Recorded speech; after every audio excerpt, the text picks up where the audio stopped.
온 땅에 계신 주님이 나의 주인 되심을 느끼며 아버지의 깊은 사랑 가운데로 나아갈 수 있는 예배 되어지기를 기도합니다. 이 시간 먼저 우리 함께 눈을 감고요. 우리 사도신경으로 우리의 신앙을 고백하고 하나님 앞에 나아가겠습니다.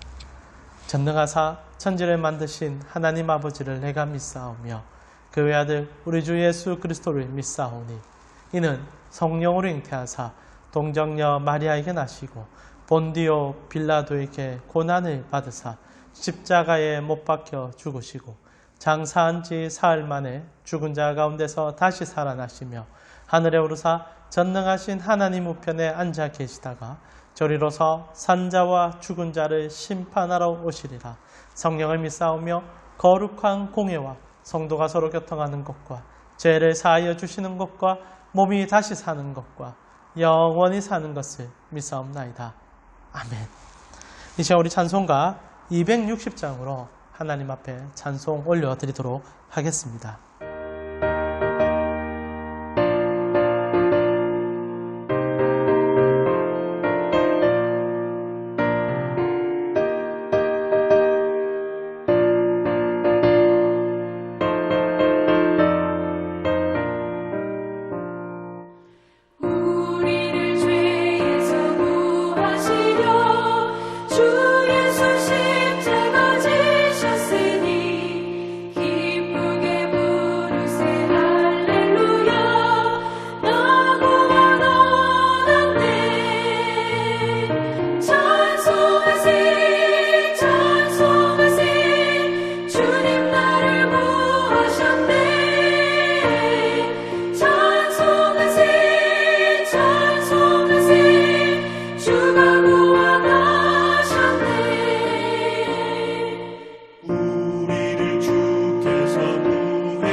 이 시간 우리 말씀을 듣기 전에 한 주의 삶을 돌아보며 회개하는 기도를 다 함께 하도록 하겠습니다.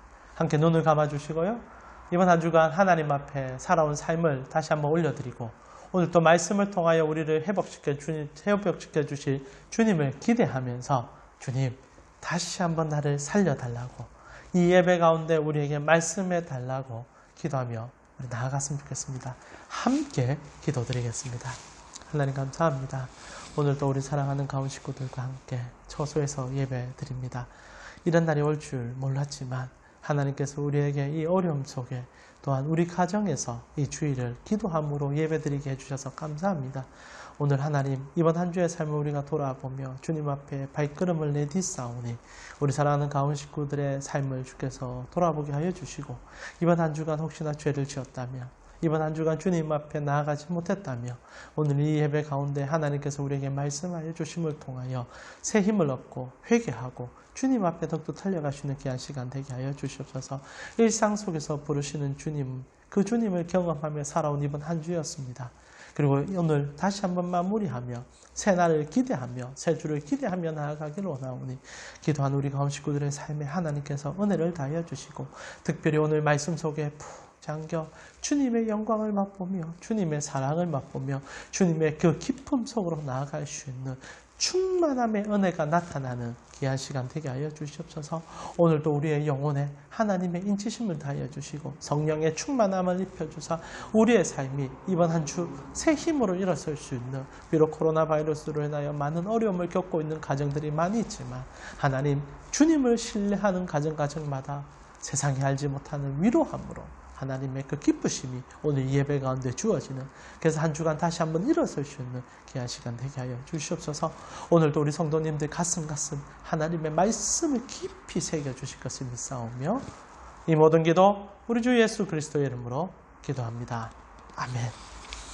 우리 함께 말씀을 보도록 하겠습니다. 오늘 우리에게 주시는 하나님의 말씀은 마가복음 6장 53절에서 56절 말씀입니다. 같이 성경을 찾아보았으면 좋겠습니다. 마가복음 6장 53절에서 56절 말씀입니다. 신약성경 63페이지쯤 됩니다. 마가복음 6장 53절에서 56절입니다. 짧은 구절이니 우리 한 목소리로 읽도록 하겠습니다. 우리 함께 성경을 보며 우리에게 주어지는 하나님 말씀 같이 읽도록 하겠습니다. 53절에서 56절 말씀입니다.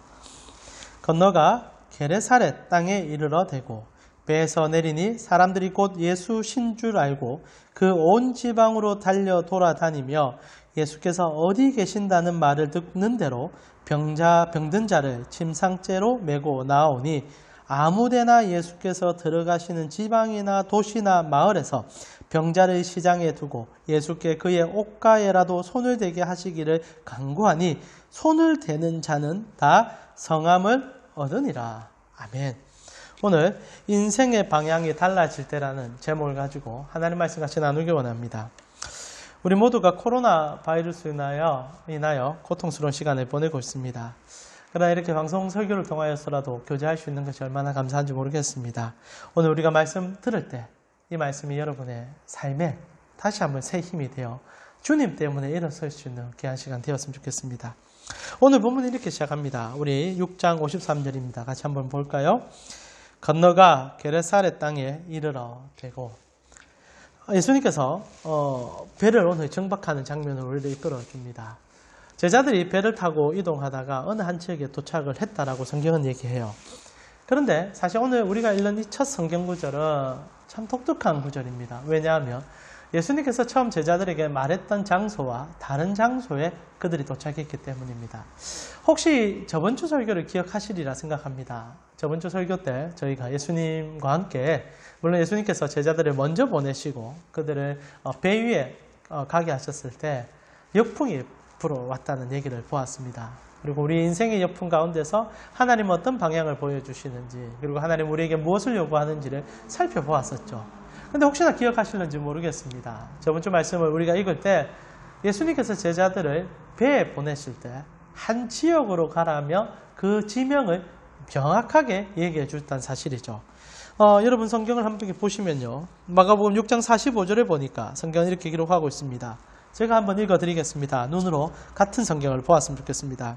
예수께서 즉시 제자들을 재촉하사 자기가 무리를 보내는 동안에 배 타고 앞서 건너편 벳세다로 가게 하시고, 성경은 예수님께서 벳세다로 가라라고 명칭하고 있습니다. 여러분 이렇게 되는 거죠. 예수님께서 제자들을 배에 태우고 처음 보내실 때 정확한 지명을 얘기하셨어요. 너희는 벳세다로 가야 된다. 근데 오늘 성경을 보시게 되면요, 이들이 53절에 게네사렛 땅에 도착했다고 되어 있습니다.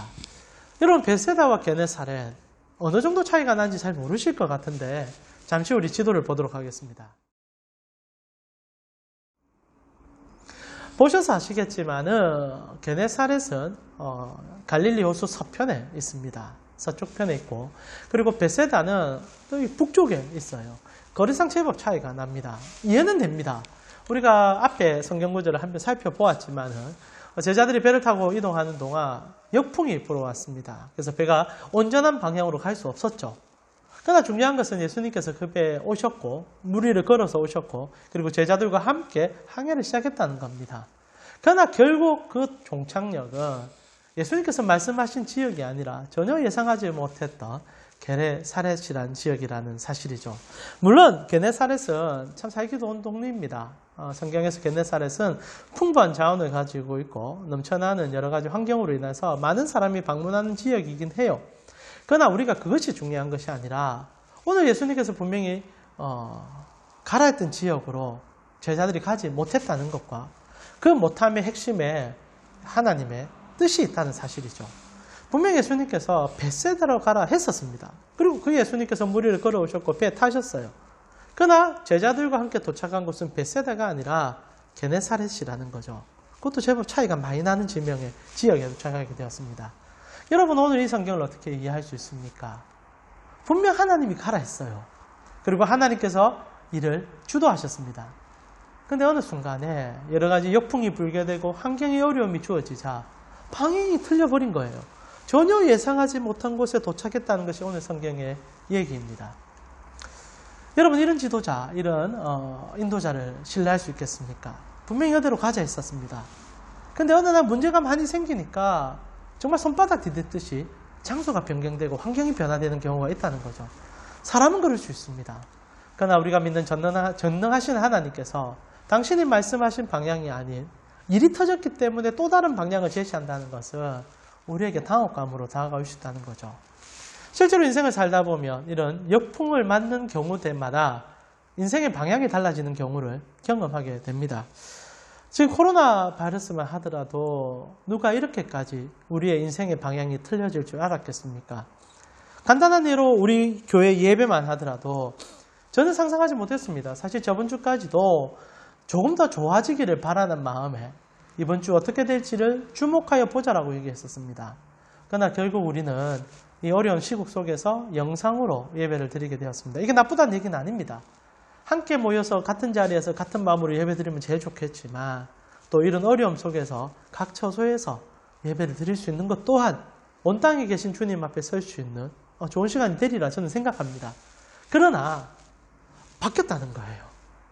역풍이 불어왔을 때, 코로나 바이러스가 우리에게 불어왔을 때 우리는 전혀 예상하지 못했던 방향으로 가게 됐고 그리고 그 방향에 따라서 우리의 삶을 순종함으로 드리고 있다는 겁니다. 물론 믿음 있기에 이 일을 통하여 하나님 하실 일을 기대하지만 틀린 방향과 함께 주어진 그 결과가 우리의 생각과 하나님이 말씀하셨던 결과와 다를 때 우리는 자목당하고 당황함을 느끼게 된다는 거죠. 여러분 삶은 어떻습니까? 분명 하나님이 가라고 얘기하셨어요. 하나님이 여러분의 삶에 분명한 방향을 제시해 주셨습니다. 그런데 인생의 역풍이 불어올 때, 인생의 고난이 찾아올 때 우리는 전혀 예상하지 못한 방향을 보게 되고 그리고 그 방향에 도착했을 때 우리는 당혹스러움을 하나님 앞에 표현할 수밖에 없다는 거죠. 저는 오늘 제자들이 그런 감정을 느꼈으리라 생각합니다. 분명히 주님께서는 벳세다로 가자 하셨습니다. 물론 역풍이 불어서 우리의 한계를 경험하기 때문에 게네사렛으로 가야만 된다면 할 수 없겠지만 그 배에 예수님이 올라오셨다는 거죠. 그리고 예수님께서는 그 배의 주인이 되어주셨습니다. 그런데도 방향은 틀린 대로 가게 되었고 그들은 벳세다가 아닌 게네사렛에 도착하게 되었다는 거죠. 여러분 의문이 들지 않습니까? 왜 하나님께서는 우리 방향을 분명히 설계해 주셨고 명확한 지명을 주셨고 그리고 명확한 환경에 길을 열어주셨는데 왜 순간순간 길이 틀릴 때가 있고 전혀 예상하지 못한 방향을 만날 때가 있고 그리고 환경 속에서 고민을 할 수밖에 없게 만드시냐라는 질문입니다.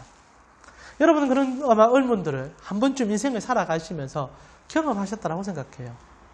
그리고 우리는 이 의문 속에서 하나님은 이 일들의 방향의 틈을 통하여 우리에게 무슨 말씀을 하신지를 관심을 가질 수밖에 없음을 고백합니다. 그런데 사랑하는 성도님, 저희는 신앙인입니다. 저희는 여전히 하나님이 천지를 창조하신 분이시오. 전능하시며 모든 것의 주권자됨을 믿습니다. 그렇다면 하나님께서 우리 인생의 방향을 트시고 전혀 다른 목적지를 보여줄 때, 분명 1차적인 목적지와 달라졌을 때도 우리는 하나님의 전능하심을 믿어야 되지 않겠습니까?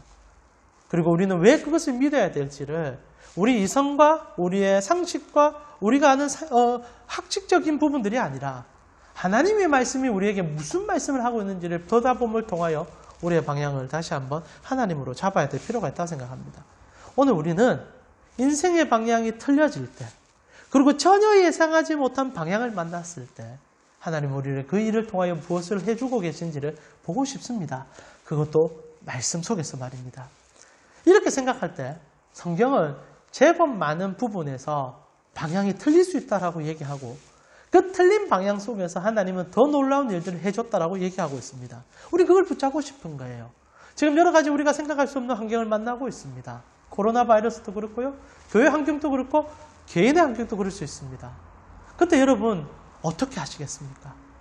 놀라운 것은요, 하나님의 방향을 트실 때가 있을 때 그 방향으로 인하여 우리에게 주어지는 은혜가 더 크다는 사실이에요. 저는 몇 가지 예를 성경적으로 여러분에게 들고 싶습니다. 인생의 방향이 틀린 한 인물이 있어요. 누구냐면은 사도 바울입니다. 여러분 성경을 보면 물론 많은 성경의 인물들이 우리가 생각하는 것처럼 한 길만을 간 건 아니에요. 인생의 여러 가지 일들 가운데 분명히 하나님께서 원하는 목적이 있는데도 방향에 틀림이 있었고 다른 목적지로 가는 경우들이 많습니다. 특히 사도 바울은요, 굉장히 큰 하나님의 음성 가운데 정확한 방향을 달려가다가 생각지도 못한 방향 틀림을 통하여 또 다른 일을 경험한 경우가 있습니다. 그것이 바울이 3차 전도 여행 끝나고 예루살렘에 도착했을 때 일어났던, 그리고 그 예루살렘에서 주어진 하나님의 명령으로 인해 가는 길의 여정이었다는 사실이죠. 우리 잠시 성경을 한번 찾아보았으면 좋겠습니다. 사도행전 23장 11절입니다. 여러분 성경 한번 보셨으면 좋겠어요. 사도행전 23장 11절입니다. 사도행전 23장 11절입니다.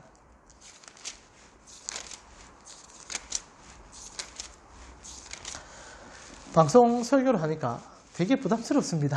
여러분 계시면 참 좋은데 계실 거라 생각하고 설교한다는 것이 쉽지 않은데, 그래도 여러분 한 마음으로 계속 예배 드리라 생각합니다. 사도행전 23장 11절에서 우리 말씀입니다. 제가 한번 읽어드릴게요. 23장 11절입니다. 여러분 성경 한번 찾으면서 같이 읽었으면 좋겠습니다. 그날 밤에 주께서 바울 곁에 서서, 23장 11절이에요. 그날 밤에 주께서 바울 곁에 서서 이르시되 담대하라, 내가 예루살렘에서 나의 일을 정언한 것 같이 로마에서도 정언하여라 하리라 하시니라. 상황은 이렇습니다. 바울이 3차 전도 여행을 마치고 예루살렘에 방문하게 돼요. 그때 예루살렘에 있는 수많은 종교인들이 바울을 배척합니다. 그럴 수밖에 없는 것이 당시 예수님은 이단으로 취급받았고 나사렛 괴수라고 불리는 상황이었습니다. 그래서 유대에 있었던 많은 종교인들은 그 복음을 전하는 바울을 용서하지 못했고, 그리고 그 바울을 징계하려고 했었어요. 그리고 싸움이 일어나게 됩니다. 그래서 두 당파의 싸움이 일어나는 사이에 바울이 끼었을 때 바울을 보호하고자 이 감옥에 집어넣는 일이 있어요. 물론 보호 차원도 있긴 하지만은 바울이 그런 분란을 일으킨 제명으로 인하여 감옥에 갇힌 것도 있습니다. 근데 놀라운 것은 그가 예루살렘에서 감옥에 잡혔을 때, 감옥에 갇혔을 때 하나님께서 그에게 명령을 하셨다는 거예요. 너는 예루살렘에서 나의 복음을 전한 것처럼 로마로 가서 또다시 복음을 전해야 되리라. 인생의 방향이 또다시 한번 변경이 일어났어요. 그러나 명확한 변경이었습니다. 로마로 가야 한다. 당시 인류 역사의 가장 중심지 팍스 로마, 그 지역에 가서 나의 사랑과 나의 복음을 선포하라는 것이 하나님의 명쾌한 은혜였죠. 그리고 바울은 그 길을 준비합니다. 죄수된 신분이었지만 압송되어가며 그가 가이사에게 청혼합니다. 나는 재판을 가이사에게 받겠다. 로마 황제에게 받겠다. 그리고 그 길을 떠나게 되죠. 근데 성경 참 재밌어요. 바울이 가야 되는 길은 명확합니다. 이제 로마로 가야 돼요. 그런데 갑자기 그가 가는 그 여정 속에 전혀 예상하지 못한 풍랑을 만나게 됩니다. 폭풍을 만나게 돼요. 오늘 제자들처럼 인생의 역풍을 만나게 되죠. 너무나 이제 작은 바람이 아닙니다. 모두를 죽일 것 같은 폭풍을 만나게 되죠. 유라굴라라는 폭풍이었습니다. 우리 다시 한번 성경을 찾아봤으면 좋겠는데요. 28장 1절과 2절입니다. 28장 사도행전 28장 1절과 2절이에요. 제가 한번 읽어드리겠습니다. 사도행전 28장 1절과 2절입니다. 우리가 구조된 후에 앉아 그 섬은 멜리데라 하더라. 비가 오고 날이 참에 원주민들이 우리에게 특별한 동정을 하여 불을 피워 우리를 다 영접하더라 라고 되어 있습니다. 상황은 이래 됩니다. 그들이 배를 타고 한참 가고 있는데 갑자기 폭풍 유라굴로를 만나게 되어서 갑자기 멜리데라는 섬으로 밀려가게 되는 거예요. 이는 한 번도 상상해보지 못했습니다. 그는 로마로 가야 된다는 하나님의 명령에 따라 제수 신분으로 청원을 했고 그리고 그 길을 따라가고 있었어요.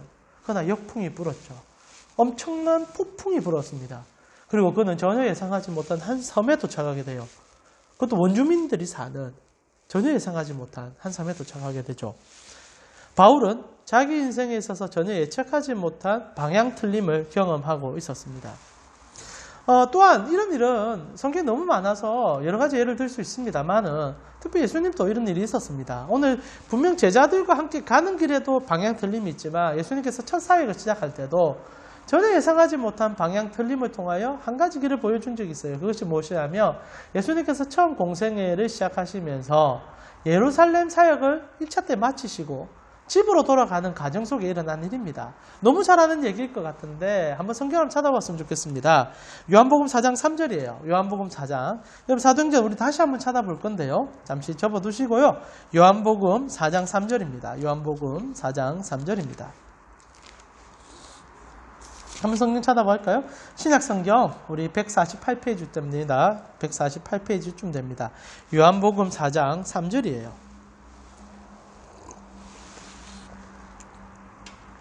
같이 읽겠습니다. 4장 3절과 4절입니다. 유대를 떠나사 다시 갈릴리로 가시세 사마리아를 통과하여야 하겠는지라. 여러분 제자들이 전혀 예상을 못했던 일인데요. 일반적으로 유대인들은 사마리아라는 땅을 지나가지 않았습니다. 성경 제법 보신 분들은 이유를 아실 것 같은데 한번 설명을 좀 해드리겠습니다. 당시 이스라엘은 이제 로마 시대로 넘어오면서 원래 이스라엘 백성들은 12지파로 존재했었는데 그 중에 10지파는 여러 가지 문제로 인해 혼을 족속이 됩니다. 그리고 나머지 2지파, 유대 지파와 베냐민 지파만 자기의 정통성을 지켜가면서 레위인들과 함께 이렇게 유다 땅에 머물면서 정통 유대인이라고 주장하는 시점이었죠. 물론 국가의 아픔이었습니다. 물론 솔로몬 때부터 시작된 남북의 분열도 있었지만은 그리고 전쟁에 여러 가지 참혹한 상황이 있었지만은 결국 이스라엘 12지파 중에 10지파는 혼혈적으로 가게 되었고요. 국가 정책으로 인하여. 그리고 나머지 2지파는 그래도 순수의 혈통을 지키는 상황이었죠. 근데 문제는요. 사실 서로가 불쌍함을 느껴야 되는데 그게 안 된다는 거예요. 마치 우리나라의 남북 관계처럼 남쪽 유다 입장에서는 이 북쪽에 있는 북이스라엘을 불렀던 그리고 성경에서는 사마리아라고 부르고 있는 이들을 향하여 혼혈족이라 하여서 자기 민족으로 보지 않았어요. 그리고 오히려 짐승 취급했었습니다. 그리고 짐승 취급받고 있는 이 사마리아인들도 유대인들을 온전하게 보진 않았다는 거죠. 그러다 보니까 이스라엘이 있는데 중앙에 사마리아가 차지하고 있고 그리고 이 남쪽과 북쪽으로 해서 유대인들이 차지하고 있었습니다. 그래서 유대인들이 참 못됐는데 이게 자기들의 지역으로 이게 남쪽에서 북쪽으로 올라갈 때 이 직선거리로 가면 되는데 그래 안 가는 거예요. 그거 빙 둘러서 요단강을 건너서 한참 둘러서 자기 땅을 갑니다. 왜냐하면 그 땅은 저주받은 땅이라는 거죠. 그래서 그들이 돌아가는 상황이었고 그렇게 지나가지 않는 그것이 마치 불문율처럼 정해진 시점이었습니다. 근데 예수님께서 1차 사역을 마무리하면서 집으로 돌아가시는데 뜬금없이 제자들에게 방향을 틀자는 거예요. 이때까지 가는 방향이 있었습니다. 아무도 불편하지 않은 방향이에요. 근데 예수님께서 사마리아 땅을 통과해서 가자. 우리 한글 성경에는 좀 이렇게 편안하게 표현되어 있습니다. 사마리아를 통과하여야 하겠는지라. 그러나 영어 성경이나 원어를 보게 되면 이 의도를 담았습니다. 우리로 영어로 표현하면 must를 쓴 거죠. must be. 꼭 가야 된다. 꼭 가야 된다. 예수님께서 방향을 틀고 계십니다. 물론 가는 방향은 정해져 있어요. 그러나 방향을 틀고 있죠. 그리고 그 방향 틀림은 그들에게 또 다른 어려움과 그리고 힘듦을 분명히 주고 있다는 겁니다. 성경에 이런 예들이 참 많아요. 하나님께서 우리 인생의 여정을 걸어가시게 할 때 인생의 방향이 틀릴 때가 있다는 거죠. 근데 기억하셔야 돼요. 하나님께서 방향을 트실 때 그리고 전혀 다른 목적지를 보여주실 때 거기에 기적이 있습니다. 거기에 하나님의 뜻이 있어요. 하나님의 놀라움이 있습니다. 실제로요, 사도행전에 바울이 전혀 예상하지 못한 멜리데 섬에 도착하게 됩니다. 로마로 가야 돼요. 자기는 마음이 급합니다. 하나님 명령하셨기 때문에 로마로 가야 돼요. 근데 하나님이 방향을 틀었습니다. 그것도 유라굴라라는 엄청난 광풍을 통하여 배가 자초되게 해서 멜리데 섬에 도착하게 돼요. 근데 성경은요, 그 멜리데 섬에 도착했을 때 그들은 세상에서 볼 수 없는 하나님의 역사를 보았다라고 기록하고 있습니다. 우리 성경을 다시 한번 찾아봤으면 좋겠는데 사도행전 28장 7절이에요. 어떤 일이 일어나는지 우리 한번 눈으로 봤으면 좋겠습니다. 여러분, 인생의 방향이 틀릴 때가 있어요. 하나님으로 시작했는데 인생의 방향이 틀릴 때가 있어요. 그때 믿음의 사람들은 어떻게 반응해야 될지를 성경은 가르쳐 줍니다. 사도행전 28장 7절이에요. 우리 같이 한번 보도록 하겠습니다. 사도행전 28장 7절입니다. 여러분 성경을 같이 찾도록 하겠습니다. 신약성경 236페이지쯤 됩니다. 7절. 사도행전 28장 7절에서 10절. 제가 한번 읽어드릴 테니까 귀를 기울여서 들어보십시오. 이 섬에서 가장 높은 사람 보블리오라 하는 이가 그 근처에 토지가 있는지라 그가 우리를 영접하여 사흘이나 친절히 머물게 하더니 보블리오의 부친이 열병과 이질에 걸려 누워있거늘 바울이 들어가서 기도하고 그에게 안수하여 낫게 하며 이러므로 섬 가운데 다른 병든 사람들이 와서 고침을 받고 후한대로 우리를 대접하고 떠날 때에 우리 쓸 것을 배에 실었더라. 여러분, 멜리데 섬 자체가 변화되었다는 성경의 기록이에요. 하나님께서 방향을 틀어주었습니다. 그리고 거기에 가는 바울의 입장에서는 당혹스러웠을 거예요. 그런데 도착하자 보지 못했던 역사들이 일어나는 겁니다. 원주민들이 병고침을 받고 하나님의 기적을 경험하며 하나님을 받아들였다는 사실입니다. 그리고 결국 돌아갈 때 풍족함으로 베풀어주는 그 주민들을 보게 되었다는 거죠. 만약 반향의 틀림이 없었다면 바울은 이런 경험을 하지 못했을 겁니다. 하나님께서 선물로 그의 방향을 틀어줬다는 거죠. 그리고 결국 로마에 도착합니다. 하나님의 원목적지는 틀리지 않는다는 사실이죠. 동일합니다. 하나님께서 사마리아 땅으로 가시지 않습니까? 그때 우리는 너무 많은 것들을 알고 있습니다. 성경에서 가장 유명한 스토리가 진행되지 않습니까? 사마리아 여인. 하나님께서 방향을 트실 때는 하나님의 뜻이 있어요. 우리가 생각할 때는 목적지를 향해만 가야만 된다고 생각하지만은 아니에요. 하나님은 그 목적지와 함께 우리에게 주는, 그리고 우리가 가는 방향도 중요하게 여기시는 분입니다. 그래서 하나님께서 어느 날 갑자기 방향을 틀 때가 있어요. 당혹스럽죠? 그때 성도의 믿음이 필요합니다. 어떤 믿음입니까? 사마리아에게 일어난 그 일에 대한 믿음이에요. 예수님께서 방향을 틀자 제일 먼저 한 여자를 만납니다. 너무 잘 아는 여자죠. 인생에 굴곡이 많은 여인이었습니다. 근데 어떤 일이 일어납니까? 그 여인이 예수님 만났을 때 인생이 변화돼요. 생명을 발견하게 됩니다. 근데 여기서 끝납니까? 아니에요. 그 여인과 만나면요, 결국 사마리아 땅에 유대인들보다 더 빠르게 복음의 첫 전진이 있었다라고 얘기합니다. 성경 한번 찾아보겠습니다. 요한복음 4장 40절에서 42절 말씀이죠.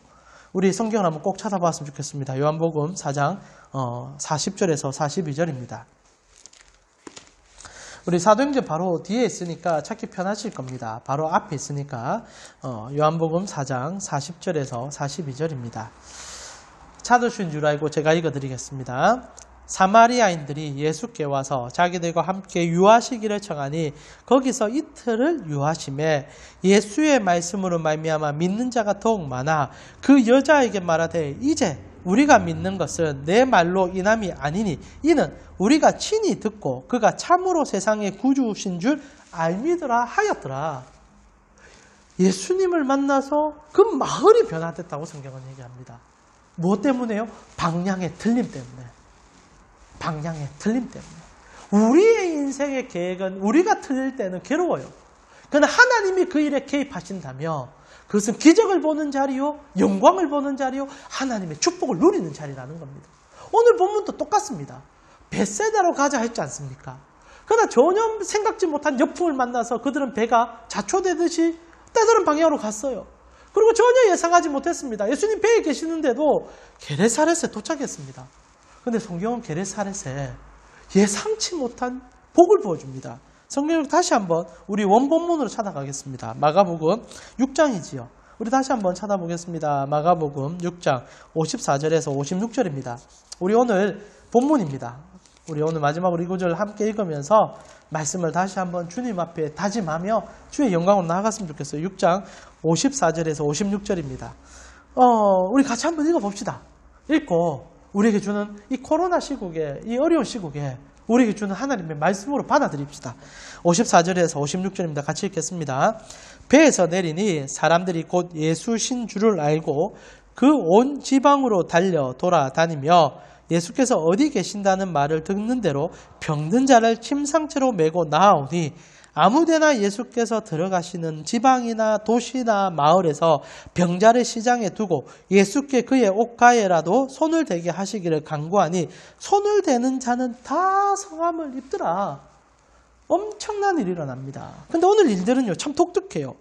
배가 도착을 합니다. 그러자 소문이 확 나요. 그래서 사람들이 막 몰려오기 시작합니다. 어디든 계신다는 말만 들으면 다 몰려오는 거예요. 그리고 만나는 사람마다 엄청난 기적을 다 경험합니다. 아마 그들이 벳세다에 가도 이런 일을 경험할 거예요. 실제로 벳세다는 도착합니다. 마가복음 8장을 보면 다시 벳세다로 가요. 하나님이 원하시는 방향은 틀리지 않습니다. 그러나 중간에 잠시의 방향 틀림이 있을 수 있다는 거예요. 그리고 그 방향 틀림은 제자들도 그리고 예수님도 그렇지만은 엄청난 축복의 현장이 되었다는 사실입니다. 여러분, 잠시 괴로울 수 있어요. 잠시 의문이 생길 수도 있습니다.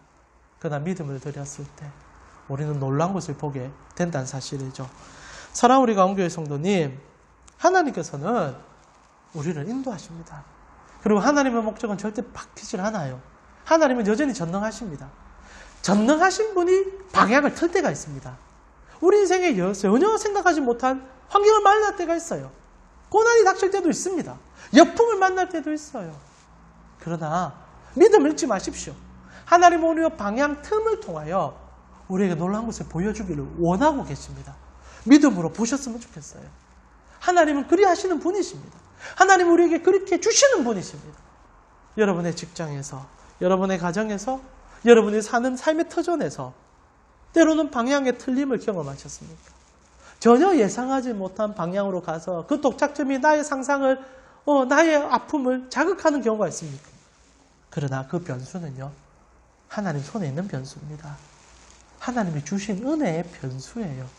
오히려 그 변수로 인하여 우리는 더 많은 것을 보게 될 것이고 더 많은 하나님을 경험하게 될 것입니다. 하나님 언제나 그의 백성에게 가장 좋은 것을 주시기를 기뻐하시는 분이십니다. 그 사랑 보여주기 위해서 방향을 트신다라고 믿고 나아가는 그 자에게는 그 은혜가 동일하게 임할 것입니다. 오늘 말씀을 마무리하며 여러분 함께 기도하는 시간 되었으면 좋겠어요. 여러분, 하나님을 믿고 일어서십시오. 이 코로나로 인하여 경제든 정치든 우리의 환경이든 너무 어렵습니다. 어떻게 해석해야 될지 몰라 자충우 돌아갑니다. 우리가 신천지 탓을 많이 합니다. 그러나 돌아보십시오. 우리의 신앙이 실제로 신천지와 그렇게 다른 것이 있었습니까? 우리도 욕심이 많았고 우리도 탐심으로 물들어 있었습니다. 이 과정 속에서 하나님께서 우리로 잠시 떨어져 우리의 가정에서 예배를 드릴 수 있는 시간을 주셨어요. 하나님의 선물로 받아들였으면 좋겠습니다. 우리가 무엇이 다른지를 돌아보십시오. 신천지와 우리의 무엇이 달라야 될지도 생각해 보십시오. 나아가 우리가 어떤 방향으로 가야 될지도 고민해 보셨으면 좋겠어요. 믿음은 돈에 있는 것이 아닙니다. 믿음은 환경에 있는 것이 아닙니다. 믿음은 많고 적음에 있는 것이 아닙니다. 믿음은 하나님 안에 있는 거예요. 여러분이 지금 드리는 그 예배 처소가 하나님의 전이 될 것입니다. 믿음으로 하나님 앞에 나아갑시다. 믿음으로 주님을 붙잡습니다. 그리고 우리가 다시 같은 장소에서 또 예배드린 그날에 주님 때문에 더 기뻐하는 여러분이 되셨으면 좋겠습니다. 하나님이 방향을 틀어주셨습니다. 전혀 예상하지 못한 방향으로 인하여 고통스럽습니다. 그러나 이 길 끝에는 우리 하나님께서 분명히 당신을 드러내실 것입니다. 그때 사랑하는 우리 가운 식구들은 그 하나님으로 인하여 놀라움을 경험했으면 좋겠고 다름을 통하여 더 큰 축복을 누릴 수 있는 여러분 되기를 기도합니다. 하나님은 오늘도 당신의 사랑하는 자녀들을 위해서 일하고 계십니다. 우리가 상상하지 못했고 우리의 방향과 다를 뿐이라도 하나님은 일하고 계십니다. 그 하나님 손에 부여잡혀서 주님의 영광으로 다시 한번 일어설 수 있는 여러분 되기를 기도드립니다. 이제 우리 함께 찬송할까요? 찬송가 261장입니다.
같이 우리 말씀을 기억하며 세 가지를 놓고 기도하면서 오늘 예배를 마무리했으면 좋겠습니다. 먼저 코로나 바이러스 백신이 빨리 개발되었으면 좋겠습니다. 국가적인 어려움이 빨리 끝났으면 좋겠습니다. 하나님 손에 맡겨드렸으면 좋겠고 우리의 믿음을 다시 한번 주님께 드렸으면 좋겠습니다. 하나님께서 하시는 그 일 가운데 우리가 어떻게 해야 될지를 보게 하여 주시고 특별히 국가를 정권이 잘하고 있음을 바라보면서 더욱더 잘하기를 바라는 마음에서 기도로 도왔으면 좋겠고 여러분의 마음으로 도왔으면 좋겠습니다. 이 시간 먼저 코로나 바이러스가 빨리 정리될 수 있도록 그리고 국가적인 위험이 회복되어질 수 있도록 그래서 하나님께서 이 나라에 당신의 뜻하심을 보여달라고 함께 먼저 기도하겠습니다. 하나님 감사합니다. 하나님 코로나 바이러스가 너무나 길어지고 있습니다. 그리고 많은 사람들이 아파하고 있고 특정 지역에서는 고통을 호소하고 있습니다. 주님, 우리를 긍휼히 여겨주시고 우리가 실수했던 부분들, 우리가 잘못했던 부분들을 이 기회를 통하여 회개하는 시간 되게 하여 주시고 다시 한번 온전하신 주님을 신뢰하고 의지하며 나아갈 수 있는 시간이 되게 하여 주시옵소서. 특별히 의료인들의 손길에 하나님께서 복을 다하여 주셔서 백신이 빨리 개발되게 하여 주시고 아파하는 자들에게 회복의 역사가 일어나게 하여 주시며 하나님 다시 한번 우리의 상황이 우리가 무엇을 추구하고 살아야 될지를 고민하는 시간 그래서 우리의 영혼이 그리고 우리의 육체가 회복되어지는 귀한 시간 되어줄 수 있도록 하나님 그 긍휼의 손을 우리에게 더하여 주시고 회복시켜 주시옵소서.